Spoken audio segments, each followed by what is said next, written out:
Kerala Congress Joseph വിഭാഗത്തിൽ നടക്കുന്ന കാര്യങ്ങൾ അറിയാനാണ് പാർട്ടിയുടെ നേതൃയോഗം ഇന്ന് തിരുവനന്തപുരത്ത് ചേരുന്നുണ്ട്. മുഖ്യമന്ത്രി പ്രഖ്യാപനത്തിന് ശേഷം നടക്കുന്ന മുന്നണി യോഗത്തിൽ മന്ത്രി പദവി ആവശ്യം ഇവർ ഉന്നയിക്കും. പി ജെ ജോസഫിന്റെയും അബു ജോൺ ജോസഫിന്റെയും പ്രതികരണത്തിലേക്ക് ആദ്യം. അല്പം വൈകി, എന്നാലും ബെറ്റർ ലേറ്റ് ആൻഡ് നെവർ. നിയമസഭാ കക്ഷിയിലുള്ള ഒരാൾ വേണമെന്നാണല്ലോ തിരുവനന്തപുരത്ത് പറഞ്ഞത്. അങ്ങനെയല്ലായിരുന്നെങ്കിൽ അങ്ങനെയല്ലാന്ന് തീരുമാനമെങ്കിൽ അങ്ങനെയല്ലാതെ വരാൻ കാര്യമില്ല. രണ്ട് മന്ത്രിസ്ഥാനം ആവശ്യപ്പെടും. ഇല്ല, നമ്മൾ മീറ്റിംഗ് ഒന്നും കൂടിയിട്ടില്ലല്ലോ, കൂടാൻ പോകുന്നല്ലേ ഉള്ളൂ. തീർച്ചയായിട്ടും അത് പാർട്ടി ചെയർമാൻ പറഞ്ഞല്ലോ, ആവശ്യപ്പെടുമെന്ന് തന്നെയാണ് പാർട്ടിയുടെ നിലപാടെന്നാണ് പാർട്ടി ചെയർമാൻ പറഞ്ഞിരിക്കുന്നത്. യെസ്, ജോയ്മോൻ നമുക്കൊപ്പം ചേരുന്നുണ്ട് തത്സമയം. ജോയ്മോനെ, ഗുഡ് മോർണിംഗ്. കേരള കോൺഗ്രസിന്റെ നിലപാട് രണ്ടുപേരും പറഞ്ഞു, ചെയർമാനും അപ്പുവും പറഞ്ഞു. അപ്പോൾ ഇന്ന് യോഗം ചേരുമ്പോൾ ഈ വിഷയങ്ങളൊക്കെ ആകും പ്രധാന ചർച്ചയല്ലേ?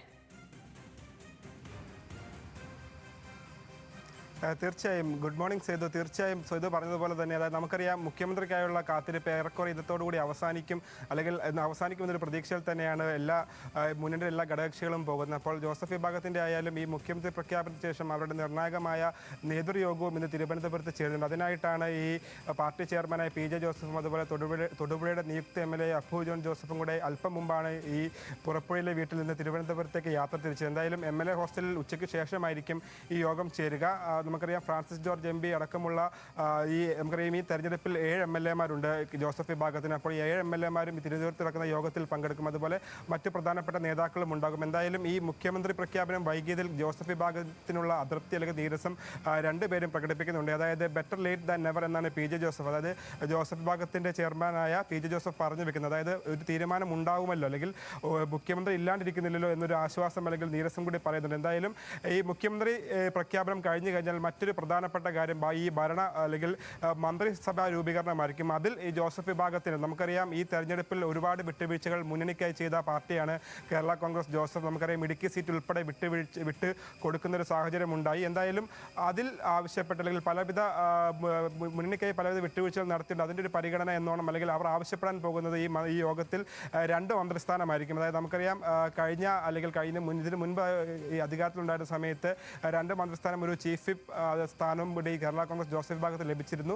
ഇത്തവണയും അതിൽ തന്നെ 2 മന്ത്രിസ്ഥാനം തന്നെ ആവശ്യപ്പെടാനാണ് ജോസഫ് വിഭാഗത്തിൽ തീരുമാനം. അതിൽ പ്രധാനമായിട്ടും ഈ കൃഷി വകുപ്പ് അതുപോലെ തന്നെ റവന്യൂ അടക്കമുള്ള വകുപ്പുകൾ ആവശ്യപ്പെടാം. എന്തായാലും അതിലൊരു തീരുമാനം എന്തായാലും ഉണ്ടാവും. നമ്മൾ കാത്തിരിക്കേണ്ടി വരും. എന്തായാലും നിർണായക യോഗം ഇന്ന് വൈകുന്നേരമായിരിക്കും തിരുവനന്തപുരത്ത് ചേരുക.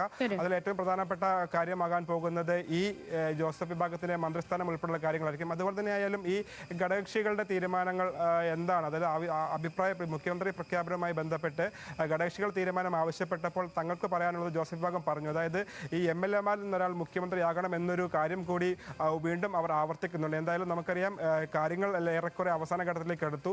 സീലിട്ട് അതായത് മുദ്ര പതിപ്പിച്ച കവറിൽ എല്ലാവരും മറ്റൊന്ന്, ഇപ്പം പറഞ്ഞ പോലെ എല്ലാ വിഷയത്തിലും ജോസഫ് ഗ്രൂപ്പിന് കൃത്യമായ നിലപാടുണ്ട്. അതിപ്പം UDF-ന്റെ നിയമസഭാ കക്ഷി നേതാവിനെ തിരഞ്ഞെടുക്കുന്ന കാര്യത്തിലടക്കം ഘടകകക്ഷികളോട് നിലപാട് ചോദിച്ചപ്പോൾ പേര് പറഞ്ഞില്ലെങ്കിലും കാര്യങ്ങൾ ക്ലിയറായി തന്നെ പറയുന്നുണ്ടായിരുന്നു ജോസഫ് ഗ്രൂപ്പ്. ഒപ്പം തന്നെ പാർട്ടിയുടെ മറ്റു കാര്യങ്ങൾ കൂടി അവർ യോഗത്തിലൊക്കെ പറഞ്ഞു. മറ്റൊന്ന് ജോയ്മോനെ ചോദിക്കാനുള്ളത്, ഈ VD സതീശന് വേണ്ടി തൊടുപുഴയിൽ ഒരു ഫ്ലെക്സ് ഉയർന്നിട്ടുണ്ടല്ലോ, ഇടുക്കിയുടെ പുലിക്കുട്ടികൾ എന്ന പേരിൽ. ആ ഫ്ലെക്സുമായി ബന്ധപ്പെട്ടുള്ള വിവരങ്ങൾ കൂടി ഒന്ന് പറയൂ.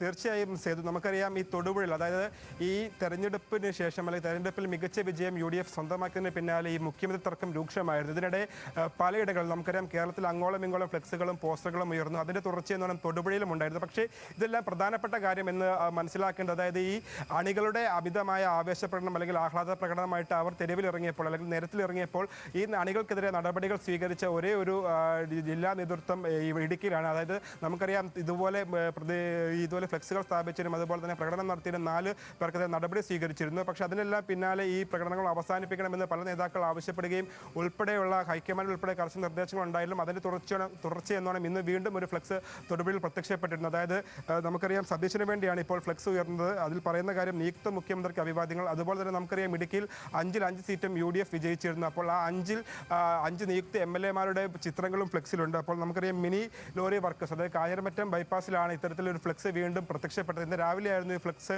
ഉയരുന്നതും. എന്തായാലും അതിൽ പറയുന്ന കാര്യങ്ങൾ ഈ മുഖ്യമന്ത്രി വി ഡി സതീശനെ തന്നെ മുഖ്യമന്ത്രിയായിട്ട് വരണം എന്നുള്ള കാര്യങ്ങളാണ് വീണ്ടും ആവശ്യപ്പെടുന്ന അണികൾ. എന്തായാലും ഇത്തരത്തിലൊരു ഫ്ലക്സ് യുദ്ധങ്ങൾ അല്ലെങ്കിൽ തെരുവിലേക്ക് നീളരുത് അല്ലെങ്കിൽ കർശനമായ നിർദ്ദേശം ഉണ്ടായിരുന്നു, ആവർത്തിക്കരുത്. പക്ഷേ എങ്കിലും വീണ്ടും ഫ്ലക്സുകൾ പലയിടങ്ങളായി ഉയരുന്നുണ്ട്. അപ്പോൾ അതിന്റെ എന്നോണമാണ് ഇന്ന് രാവിലെ തൊടുപുഴയിലും ഇത്തരത്തിൽ വി ഡി സതീശനെ അനുകൂലിച്ച് ഫ്ലക്സ് ഉയർന്നത്.